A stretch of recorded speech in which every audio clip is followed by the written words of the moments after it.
Good afternoon. My name is Corinne Geller. I'm the Public Relations Director for the Virginia State Police. Thank you to all who are joining us today and to those watching via the live stream. The press conference will consist of several speakers, and then following that we will open the floor to questions. So we do ask our media friends to please hold off for your questions until the end. On behalf of the City of Hampton Police Division, the City of Hampton Commonwealth's Attorney Anton Bell, Isle of Wight County Commonwealth's Attorney Georgette Phillips, the Virginia State Police Bureau of Criminal Investigations Chesapeake Field Office, the FBI Norfolk Field Office, and family members of the Edwards family, Knobling family, and Howell family, we are here to announce that a suspect has been identified in two separate homicides that happened more than 35 years ago in the Hampton Roads region. Through forensic evidence analyzed and certified by the Virginia Department of Forensic Science, Alan Wilmer Sr.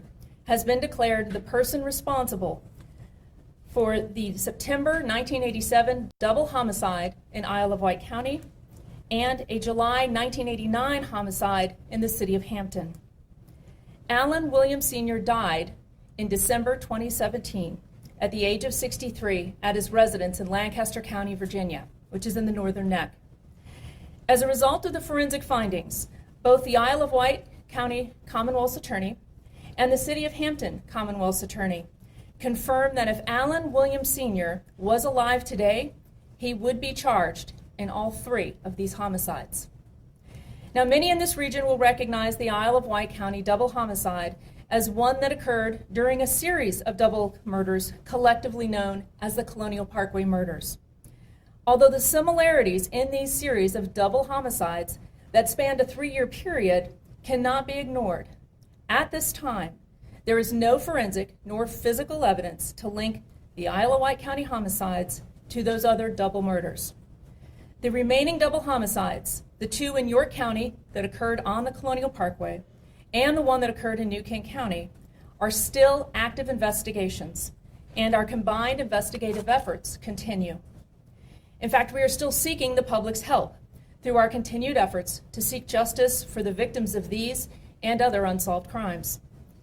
Today's announcement also does not conclude our agency's investigative efforts to determine if Alan Williams Sr. was responsible for additional crimes, which we will explore later in this press conference. Because the Isle of Wight County and the City of Hampton cases are both more than 30 years old, for everyone's benefit, we're going to revisit the facts of these two homicides investigations. First, and going in chronological order, we'll address the Virginia State Police case.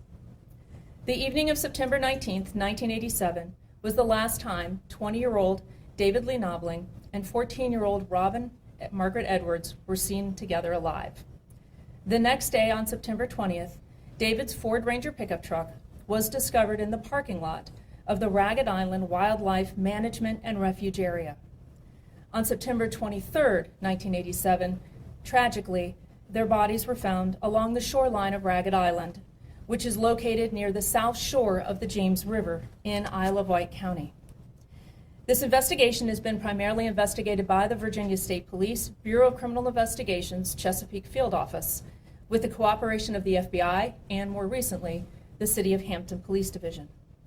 I would now like to call forward Hampton Police Captain Rebecca Warren, Deputy Commander of Investigation, to share details about their case. Thank you.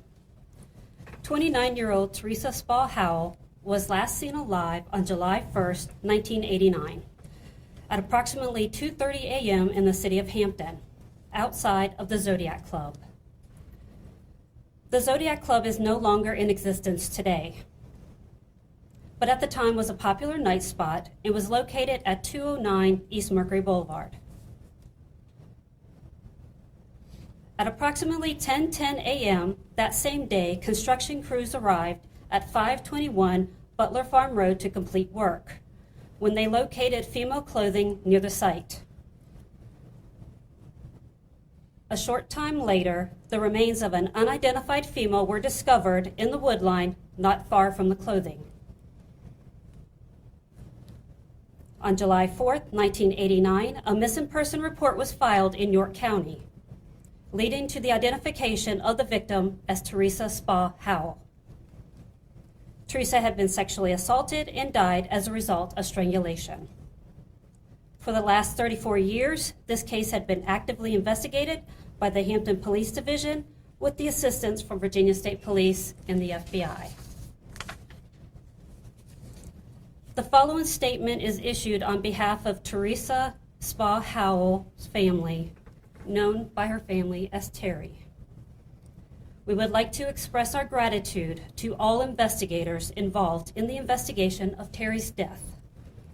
Their dedication, relentless efforts, and evolving technology have brought us closure that we have sought over the last 34 years. While we are grateful for the closure that has been provided, nothing will bring Terry back. The void left by her absence over the years is inexpressible. We kindly request privacy as we navigate through a host of new emotions that this brings.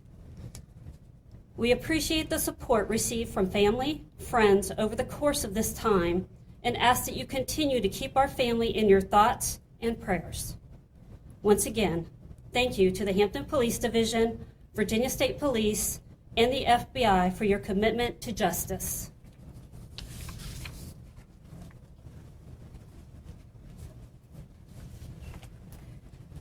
The resolution of these two homicide cases was the direct result of interagency cooperation.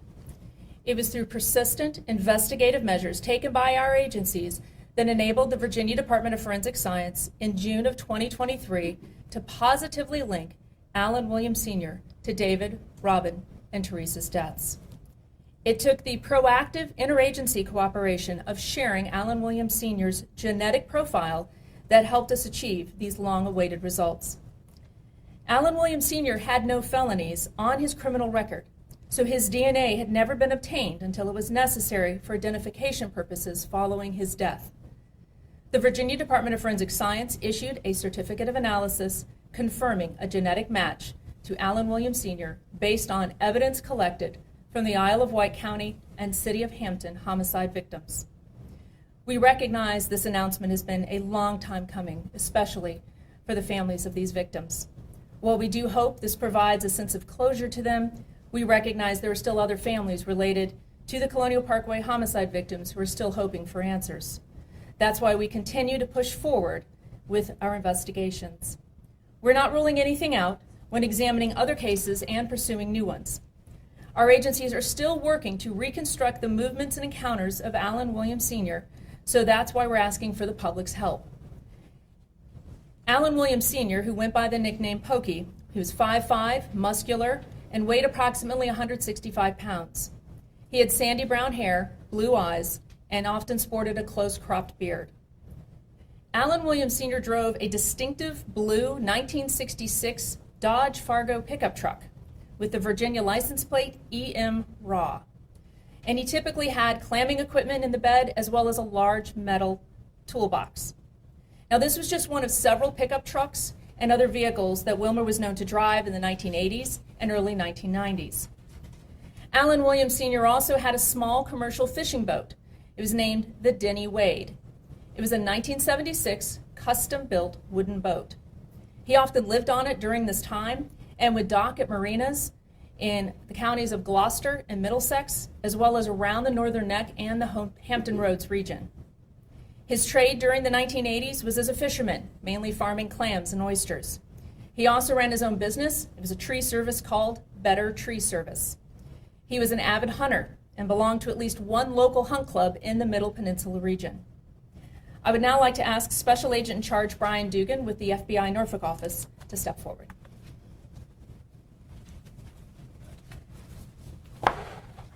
Thank you, Corinne.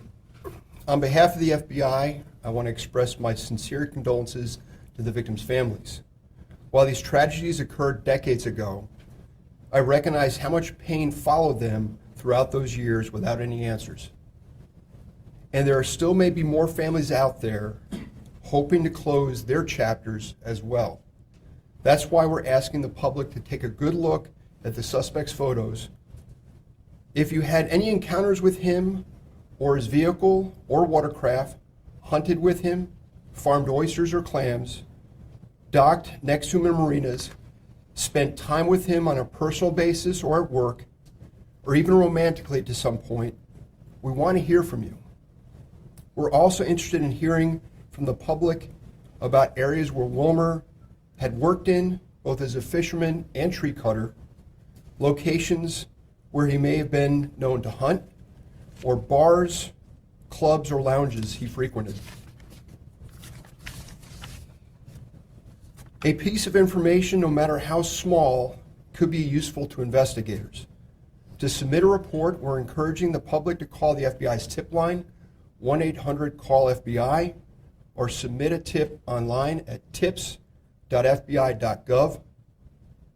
Alternatively, you can also contact the state police via email at questions@vsp.virginia.gov.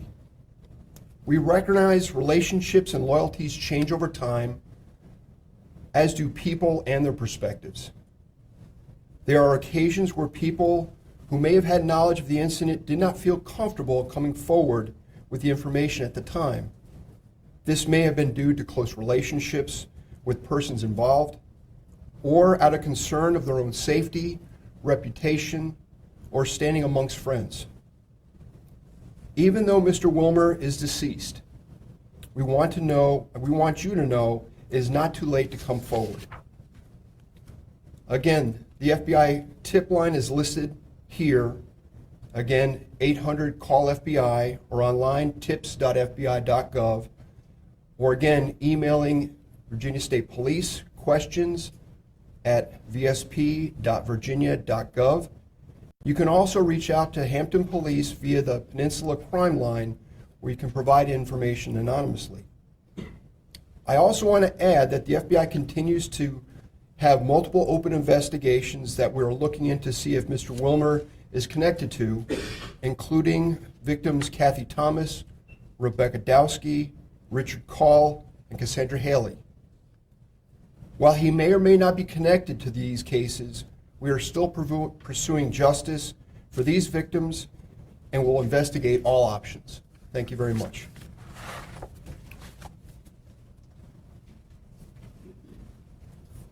Thank you, sir. I would now like to call to the podium Lieutenant Colonel Tim Lyon. He is the Bureau Director for our Bureau of Criminal Investigation. Thank you, Corinne. I don't think I can impress enough of the significance of this announcement for the families today with us and for the investigators that's been part of this operation for their tireless determination to bring a resolution to these crimes. I echo Captain Warren's remarks about the importance and necessity of multi-agency collaboration.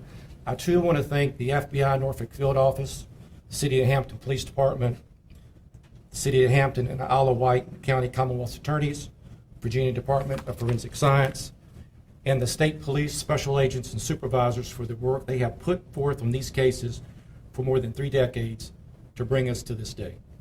Most importantly, I want to thank the Edwards, Knobling, and Howell families for your patience and understanding over the years. Only those who have suffered the loss of a child in this way can truly understand the depth of your sorrow and the frustration over not knowing who was responsible for taking your loved one's life in such a violent and cruel way. I do hope the identification of their killer brings some sense of closure and peace for you. Moving forward, we continue our work to ensure other families have their day too, and a chance at closure and justice. Fueling those ongoing investigative efforts is a small, highly dedicated team of civilian analysts known as our Unresolved Violent Crime Analytical Support Team. These state police employees are funded through a U.S. Bureau of Justice National Sexual Assault Kit Initiative. It's known as SAKI. It's a grant that is allocated through the Office of the Virginia Attorney General, Jason Miyares. A key component of the SAKI program is to provide the additional resources needed to address cold case sexual assault investigations and prosecutions that result from evidence and combined DNA index system hits that are produced by tested sexual assault kits. Our analysts have been an invaluable resource to the resolution of these 3 homicides, as well as the ongoing investigative efforts of multiple other unsolved sexual assaults, missing persons, and homicides across the Commonwealth. Again, it all comes back to sharing investigative resources, tools, expertise, information, analysis, and people within those agencies. That's how we as law enforcement and prosecutors can make things happen. That's how we as law enforcement and prosecutors can make a difference today and hopefully in the months and years to come for crime victims and their families. So thank you. Thank you, Lieutenant Colonel Lyon. And now I would like to read a statement on behalf of the Knobling and Edwards families. For 36 years, our families have lived in a vacuum of the unknown. We have lived with the fear of worrying that a person capable of deliberately killing Robin and David could attack and claim another victim. Now we have a sense of relief and justice knowing that he can no longer victimize another. His death will not allow us to seek out the answers to countless questions that have haunted us for so long. We also recognize this is a difficult time for the Wilmer family and ask that the public extend the same grace to them as we do. We thank the Virginia State Police and the FBI for never giving up on this case. We're grateful for their collective efforts and sharing of information, evidence, and their determination to find our killer. We extend our prayers to Teresa Howell's family. We are now connected through this tragedy and will forever be linked. They are survivors like us, and we will draw from one another's strength and perseverance moving forward. They've also asked all three families for the media to please respect their privacy and try not to contact them in the wake of this news today. There's also in your media packets a statement from the Wilmer family that they asked to provide to the media as well. At this time, we will open the floor for questions. Did any of the family members want to come to the microphone and say anything? No, they asked us to convey their thoughts through their statements. Okay. Thank you, Andy. Teresa Lynn Hall, was there ever an arrest in that case? And if there was an arrest in that case, what happened to that? Was there ever an arrest in that case? I don't know, that would be for Hampton to address. We'll follow back up to you on that one, Andy. What was it about the exact, what was the DNA evidence that linked him with what happened at Ragged Island? What was it specifically? It was the evidence collected from the victims both at Ragged Island in Isle of Wight County and the city of Hampton. The evidence collected there that was then compared by the Virginia Department of Forensic Science to his genetic DNA. And that's how they were able to make that collective validation. Did his profession as a waterman, he was a hunter, other than, I guess, the tree service, did that play into any of the other incidents involving the Colonial Parkway murder or with the one with Knobling and Edwards? What was his connection to the scene of the crime? Well, you've got to consider we're talking 30 plus years that these cases occurred. And over that time, through the investigative efforts, each one of these homicide cases have been handled on their own merits, their own individual merits.